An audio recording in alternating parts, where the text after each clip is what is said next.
من چرا الان باید اینجا روبروی شما بشینم؟ واقعا الان برام سواله. یعنی هر جا میرم شما باید باشی، با هر کی میخوام حرف بزنم نگاه میکنم شما ته باید منو ببینی، همش فضولی کنی تو همه چی. چرا؟ چیزی به شما میرسه از دور و بر من بودن؟ من چجوری باید به شما بفهمونم که خوشم نمیاد که شما دور و بر منی؟ دوست ندارم.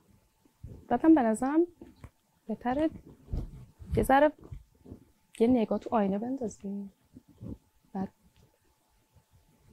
بیاین دنبال ببینیم. کلا نظری ندارین؟ حرفی، سخنی، یه چیزی بگین دیگه. دارم میگم چرا همش دنبال منی شما؟ میدونی من همش اینجوری فکر میکردم که یه روزی اگر بخواد این اتفاق برام بیفته سعی خودم میکنم که دنبال مسیر اشتباه نرم، مسیر درست رو برم. نمیدونم شاید هم حالا مسیرم درست بوده به نظر خودم، ولی واقعا فکر من اصلا کاری به این ندارم که مسیر چی بوده. من خود شخصه برام مهمه. میدونی این که الان تو روی من نشستی و اینجوری میگی حقیقتا فکر نمی‌کنم توی دل منم خالی بکنه. نه، چون همیشه از بچگی یاد گرفتم میگن تو اوج سختیه که آدم ستاره میشه. اینم احساس میکنم با سختیشه که قشنگ میشه. بعد احساس نمی‌کنی که اون یه نفر هم باید شما رو بخواد؟ چرا؟ ولی میدونی اینجوری نیست که یهو همه چیز درست بشه. من احساس میکنم که این نخواستنه، پیش خودم احساس میکنم، نمیدونم چقدر حقیقت داره، ولی احساس میکنم که این نخواستنه قطعا یه دلیلی هم داره. خود من دنبال برطرف کردن اون دلیلم که بفهمم چیه مشکل. خوشم نمیاد. نه میدونی خلاصه همه آدما هزار تا حسن بد اگه داشته باشن یه حسن خوبم داره. این که خوشت نمیاد شاید یه دونه از اون حسنا باشه، ولی آیا واقعا تمام برداشتت از این همه احساس و از این همه حس هر چند یک طرفه؟ یعنی فقط میخواد همین باشه که خوشم نمیاد. خیلی چیزا بوده منم خوشم نمیاد، ولی به هر حال قسمتم بوده. برام مهم نیست که شما خوشتون میاد کلا. بله خیلی جالبه.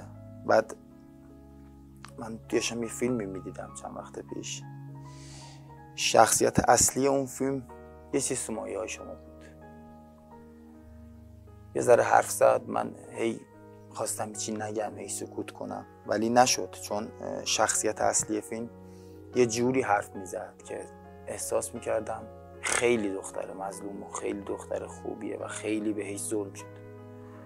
آخرای فیلم بود که فهمیدم هر چی که بلا سر تمام شخصیت‌های فیلم اومد زیر سر این دختر بود. نمیخوام بگم مثل اونیا، میخوام بگم حرفایی که میزد به چیزی که وانمود میکرد نمیخواد. میدونی؟ میشه فکر کنین من مثل اونم بعد بی خیال من شین دست از سرم بردارین؟ نه آخه اینجوری نیست. ببین دارم میگم هست خودم. شما اینو میگی ولی چیزی که تو دل منه که نمیدونی. میدونی؟ من هر چقدر میخوام فکر کنم که بدی نمیتونم، هر چقدر میخوام فکر کنم که اصلا بدتر از تو شاید تو جهان هستی وجود نداشته باشه، ولی واقعا نیست. بعد الان که داری نگاهتو از من میدوزی احساس میکنم که یه چیزی هست که میخوای بگی. البته آدم رو که هستی میگی، ولی نه اون چیزی که تو میخوای بگی، اون چیزی که من میخوام بشنوم.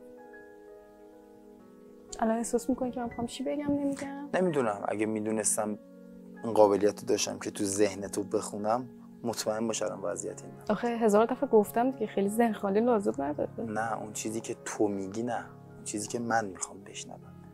یعنی من با زورکی چیزی که شما میخواین بگی بشنوین و بگم؟ میتونی داری فرار میکنی، اصلا نمیتونی بفهمی انگار حرفامو، انگار اصلا نگاه منو، انگار شما نمیتونین بفهمین به نظر من. نمیدونم چی باید بهت بگم. فقط تنها چیزی که الان به ذهنم خطور میکنه این لحظه بهت بگم، دنیا میگن داره مکافات. من دیدم و شنیدم چیزی که هست، هر کسی هر مدلی که برخورد کنی، نه الان، نه 5 سال دیگه، نه 10 سال دیگه، اصلا میگم 50 سال دیگه، شاید حتی خدا نکرده لحظه رفتنت از این دنیا یه جوری یقت رو میگیره که اون روز من دارم به اون لحظه فکر میکنم که چجوری میخوای وایسی و به من بگی ببخشید، نه به خاطر اینکه الان این حرف منو داری نمیشنوی یا هر چیز دیگه، به خاطر اینکه داری خیلی بی‌تفاوت میگذری از خیلی چیزها. هر آدمی اختیار داره که یه نفری رو دوست داشته باشه، یه نفری رو دوست نداشته باشه. من انتخاب کردم شما رو دوست نداشته باشم. بله. اشکالی داره؟ نه اشکالی نداره، ولی میدونی چیه مشکل؟ اینجاست که دوست نداشتن با بی احترامی فرق میکنه. من احساس کردم من چه بی احترامی به شما همون کردم؟ احساس کردم که اون حرفی که زدی که تو آینه به خودت نگاه کردی دست من نبوده، هر چی که بوده. آدما 1000 تا نقص دارن، 1000 تا خوبی دارن. اگر قرار باشه همه نقص آدم‌ها رو تو ظاهرشون ببینی، وای به حال باطنت. میدونی؟ نگران اون روزم. خب شاید به 1000 روش درست و مؤدبانه گفتم، شما نشنیدی دارم اینجوری میگم که شاید بشنوی. اگر قرار بود بشنوم همون موقعی که میگفتی میشنیدم. الان مثلا کار به اینجا نمیرسید. و پیش خودت تا حالا فکر کردی که چرا الان روبروی هم نشستیم؟ یه ذره منطقی باشه، اصلا از من متنفری باشه، ولی چرا باید روبروی کسی که ازش متنفری بشی؟ فکر کردی بهش؟ من آدمیم که تو ذهنم یه سری چیزا رو میچینم، یعنی وقتی میخوام یه کاری رو بکنم تو ذهنم میچینم چی بگم چی نگم، و حتی شاید باورت نشه تصور این رو هم که چی میپوشی میای رو تو ذهنم داشتم.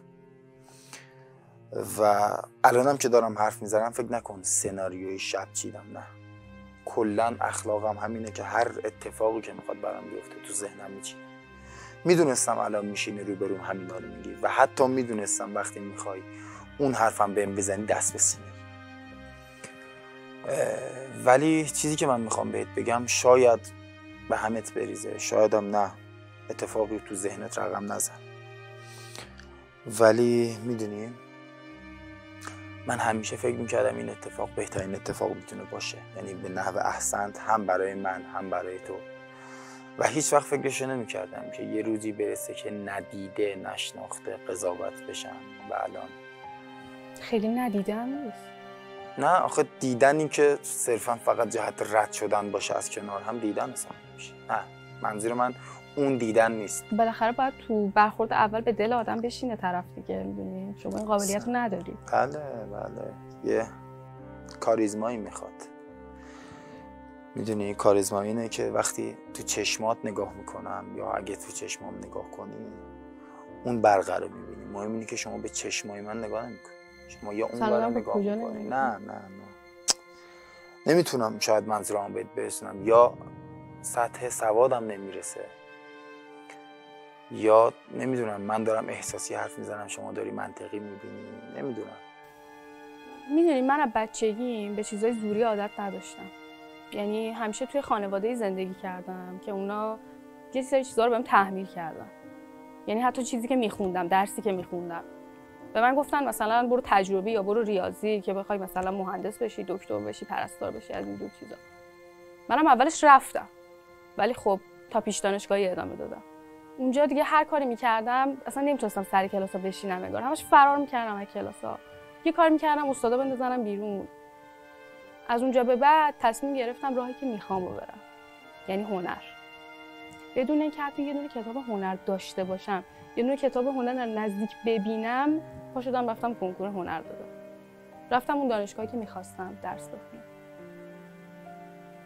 رفتم اونجا، همه میگفتن بری دانشگاه مثلا خیلی خوش میگذره و عشق و حال و نمیدونم فلان و بیسار. والا ما عشق و حال ندیدیم.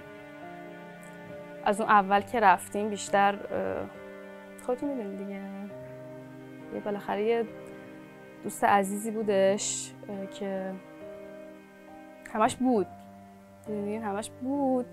بعد اجازه نمیداد خیلی ما استفاده کنیم از فضا.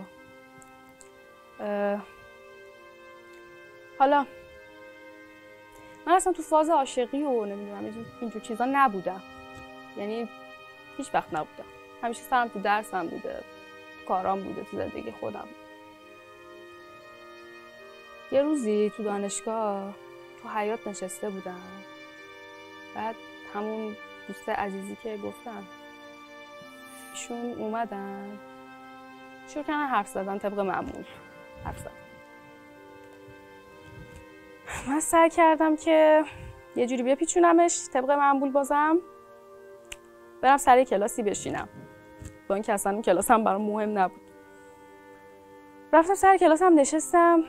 ته کلاس پنجره وا بود، باد میزد، اصلا خواب بودم باز خودم توی دنیای دیگه بود. همونجوری که نشسته بودم داشتم فکر میکردم یه صدای شنیدم. یکی تو حیاط دانشگاه زد زیر آواز. خیلی از صداش خوشم اومد، انگار برام آشنا بود، نمیدونم، برام قشنگ بود، همین چیزا که شما میگین. من هم همین حسا رو به اون داشتم، به اون صداه. تا اومدم به خودم بجنبم، اصلا نفهمیدم چی شدم، تو نشسته بودم فقط گوش میکردم. تا اومدم به خودم بجنبم، پاشم برم پایین ببینم کیه، رفتم دیدم هیچ کس نیست، رفته بود. فقط یه نفر اونجا بود. طبق معمول اون یه نفر پیچوندم رفتم. یه مدتی گذشت، شاید یه ماه اینا، نمیدونم. دوباره سر کلاس نشسته بودم، کلاس ادبیاتم بود. داشتم جزوه می نوشتم، اصلا حواسم به جای دیگه نبود. یهو دوباره اون صدای اومد. میدونی صداش اصلا نمیدونم، انگار من این بار به دنیای دیگه، انگار من از زمین جدا میکرد، انگار میخواستم همه جا ساکت شه فقط اونو بشنوم. میفهمی چی میگم؟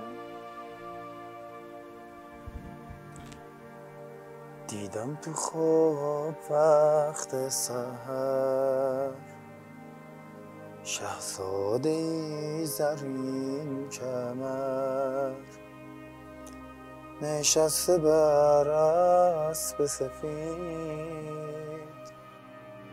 می اومد از کوه و کمر میرفت آتش به دلم میزد نگاهش کاشکی دلم رسوا بشه دریا بشه این دو چشم پرآبم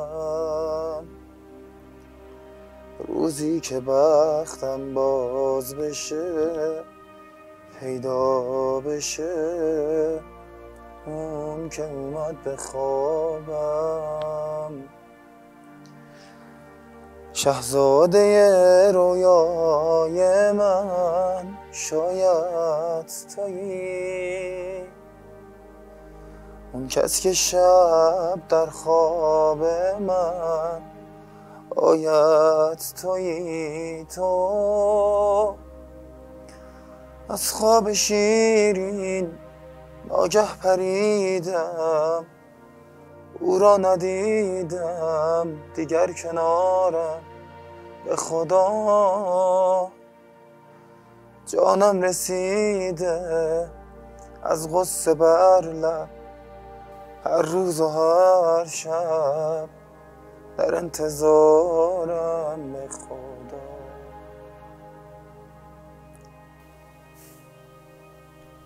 همین بود صدا.